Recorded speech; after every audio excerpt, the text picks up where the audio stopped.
A beautiful morning to you, and thanks for joining us on the breakfast show as we continue with sport.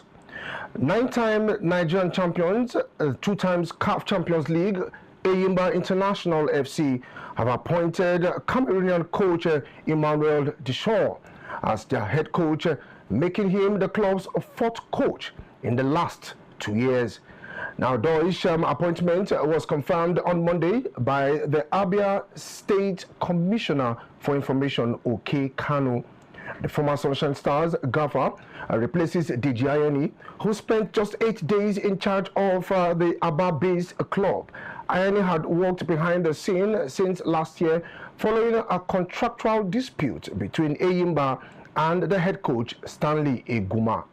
He officially took charge of his first match last week, a goalless draw with BAL FC in Aba, before overseeing Sunday's 2-0 defeat to Niger Tornadoes, result that led to his dismissal. Ayeni became the 3rd coach to be fired by Enyimba within 2 years period. And the club's recent managerial instability, which has reflected in their performances, began with the sacking of coach Yemi Olariwaju, popularly known as Yema, in December 2024.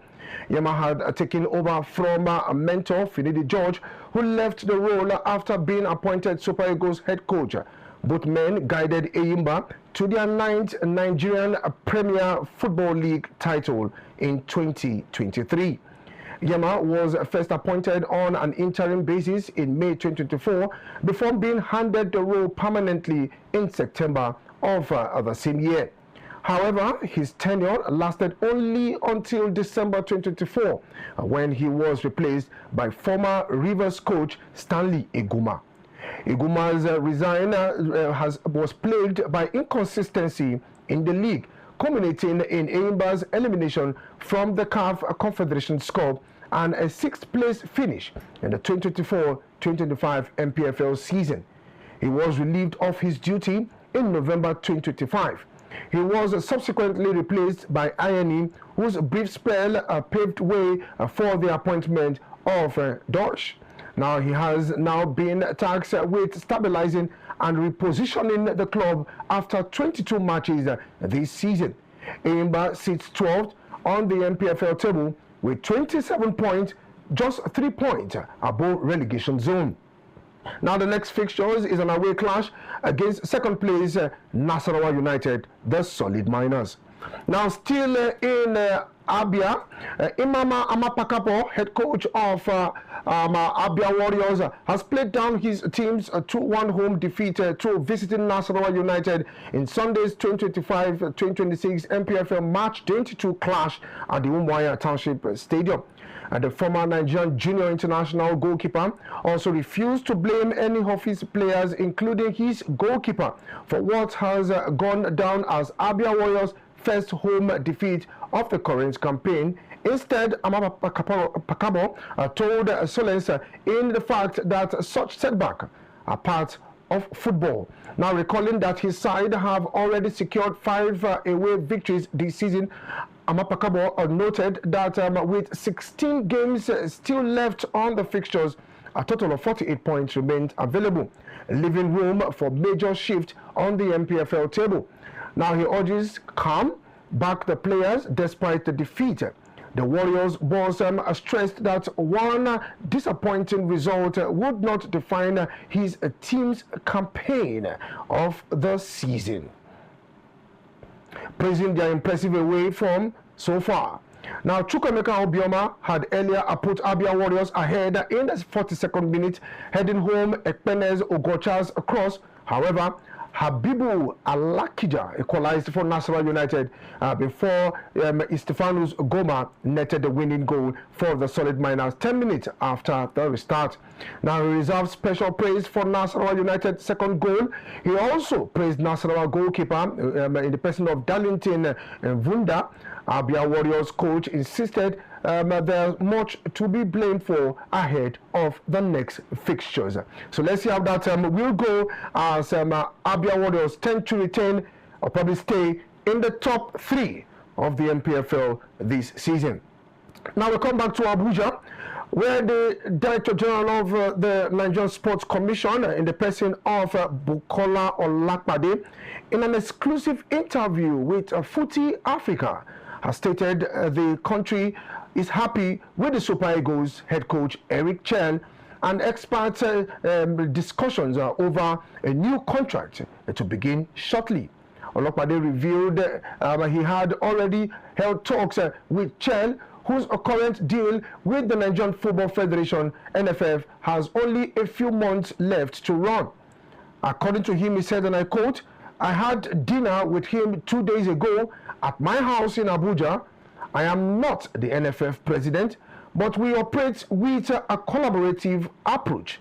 And Eric Chelle has become both a brother and a friend.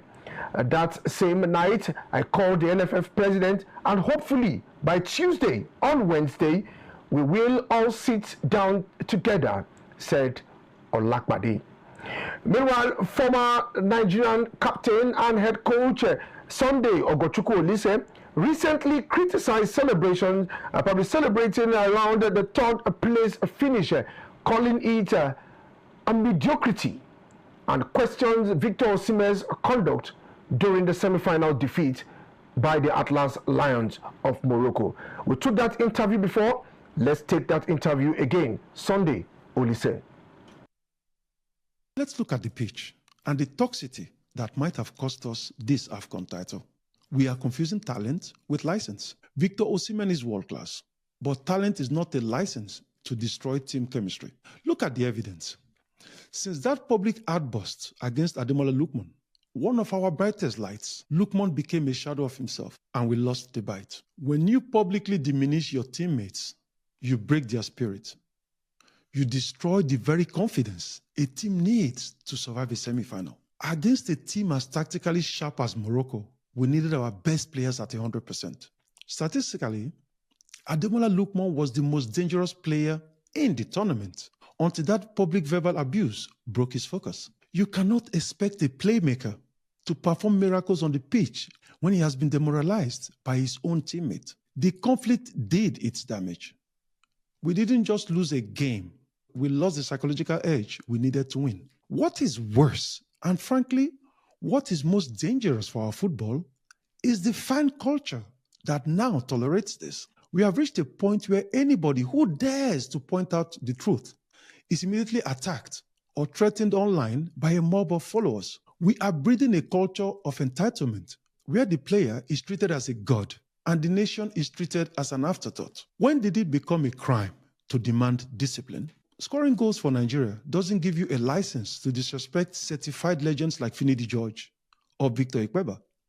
It doesn't give you the right to disrespect coaches or teammates. If goals alone justified arrogance, what should the legends who actually put Nigeria at the pinnacle of world football, like Amokachi, Amunike, Okocha, Babangida, and myself, do? Walk on people's heads? No. We respected the jersey. We realized that victory is temporary, but character is permanent. Our untouchable star was subbed off 3 minutes before the most important penalty shootout of the tournament versus Morocco. I'll give you an example of what I mean. Before the final in Rabat, a video went viral of the Super Eagles celebrating widely for winning third place against Egypt. In the media tribune where I sat, I watched as African and European pundits mocked us. They couldn't believe it. There was a time when the Super Eagles shed tears at second place, because to us, anything but the trophy was a failure. Celebrating third place builds a culture of mediocrity. We must remember the decline of our dominance began exactly when we started being content with bronze. If we want to be Africa's best again, the wild celebration for anything less than gold must stop. Okay, that was a former Super Eagles captain and coach Sunday Ogochukwu Olise. But the DG National Sports Commission strongly disagree with those statements coming from Olise. Now, he said, and I quote, "I disagree with Olise on many of his comments, including his indictment of Osimhen and others. Our superstars of yesterday deserve respect, but they must also take their place as mentors to the younger generations, not denigrate them. Now, initially, I did not want to get involved or respond to Oliseh, but I strongly believe that the situation with Victor Osimhen was properly managed and addressed by the game. In addition, Osimhen is the second biggest brand in Nigeria after the Super Eagles. I know exactly what I am saying. If we are branding Nigeria, the Super Eagles are number 1, Osimhen is number 2, and the Super Falcons are number 3. This is my professional opinion as a branding expert. Oliseh's history is written in stone and nobody can take that away from him. He is a hero, but he must allow the youngsters to make mistakes and learn, just as he did. That's talking about Oliseh. Now, he should remember that late Onibinde did not forgive him before the World Cup, and many of us supported him then. He also made mistakes that caused disunity and discouraged players, yet he was forgiven by a grateful nation. Osimhen, Lukman, Akor, Basi, Ekong, these are heroes of our country. Today we must recognize and respect them as such, he concluded. Well, we remember many things that has happened with the camp of the Super Eagles, the cabal in the Super Eagles camp of those days. Sunday Oliseh was also part of that cabal. And now, he's screaming to high heavens.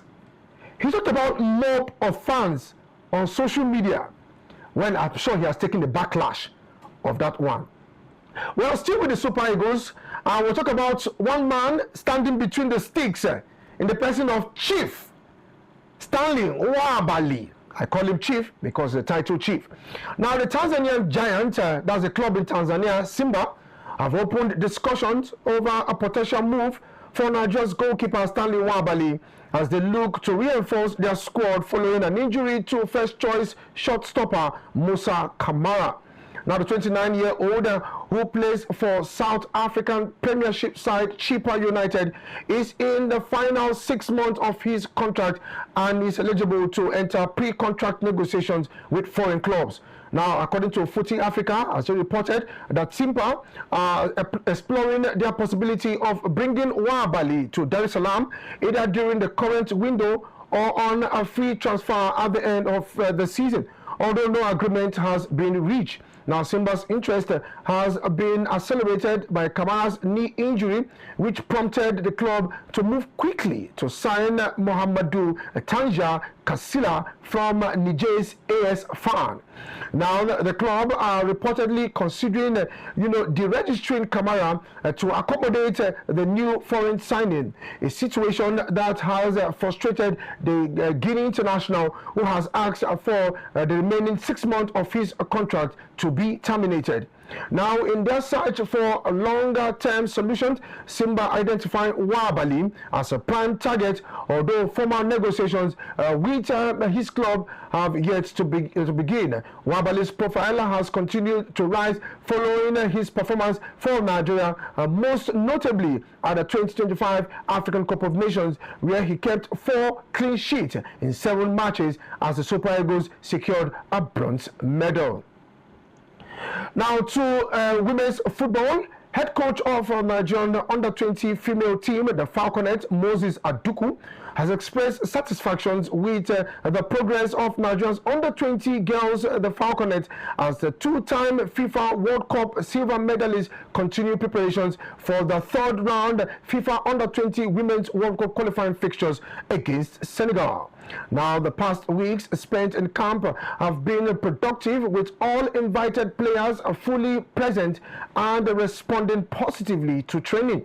Now, the technical crew has focused on tactical organizations, team cohesion, and overall strategy, and the players have demonstrated commitment, discipline, and intensity throughout preparations. Adiku emphasized that attention remains firmly on the upcoming qualifiers, stressing the importance of securing a strong result in the first leg on home soil. Now, friendly matches have been vital in assessing and refining the team's system of play, with focus on strengthening attacking play while maintaining defensive balance. He described the performances so far as encouraging. Nigeria will host the first leg of the fixtures at the Lekon Salami Stadium in Ibadan on Saturday, 7th of February, with the return leg scheduled for Saturday, 14th February in Dakar, Senegal. The Falconets, who also reached the semi-finals of the FIFA World Cup in Japan 14 years ago, will travel to Ibadan on the 27th of January, that is today, to continue their preparations ahead of the fixtures. While refraining from bold prediction, Coach Adiku expressed belief in the quality and mentality of the players, citing their competitive display in recent friendly matches. He concluded by reaffirming the team's determination to make the nation proud and secure qualifications. The winner of the Nigerian-Senegal fixtures will go into the last round of the qualifying series to confront the winner of Guinea-Bissau and Malawi. Now, for one of Africa's 4 tickets at the final tournament, the 12th edition of the FIFA Under-20 Women's World Cup final will be staged in Poland from the 5th to the 27th of September 2026. And away from football, we head straight to the first Grand Slam of the year, talking about the Australian Open in Melbourne, where Jannik Sinner looked rejuvenated as he sailed into the quarterfinals of the Australian Open with an assured victory over fellow Italian Luciano Dadiri. Defending champion Sinner said he was lucky to still be competing in Melbourne after battled 40-degree heat and cramping in a testing third-round match.